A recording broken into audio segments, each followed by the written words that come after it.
काठमाडौँ उपत्यकाको नदी किनार क्षेत्रमा रहेका सुकुम्बासी बस्ती हटाउने क्रम जारी रहेको छ। सरकारले सुकुम्बासी बस्ती हटाउने क्रमलाई सोमबार पनि जारी राखेको छ। सोमबार गौरी गाउँ र मनोहरा नदी किनार क्षेत्रमा रहेको सुकुम्बासी बस्तीमा डोजर लगाइएको छ। सरकारले शनिबारबाट सुकुम्बासी बस्ती हटाउनु शुरू गरेको थियो। काठमाडौँको थापाथली गौरी गाउँ र मनोहरा क्षेत्रमा रहेका सुकुम्बासी बस्ती हटाएर त्यहाँ बसोबास गर्दै आएका परिवारलाई दशरथ रंगशालामा स्थापना गरिएको होल्डिङ सेन्टरमा राखी विवरण टिप्ने तथा स्क्रिनिङको कार्य पनि सँगै भइरहेको छ।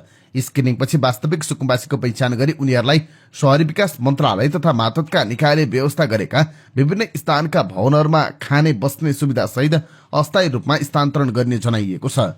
सरकारले नदी किनार तथा सार्वजनिक जग्गामा बनेका अव्यवस्थित बस्ती हटाउने अभियान अन्तर्गत शनिबार र आइतबार थापाथली गौरी गाउँ र मनोहरा क्षेत्रका बस्ती हटाएको थियो भने हटाउन बाँकी रहेको क्षेत्रमा सोमबार पनि डोजर लगाएर हटाउने कार्य जारी रहेको छ। सुकुम्बासी बस्तीका केही क्षेत्रहरूमा 2-3 तलाका भवनहरू पनि रहेका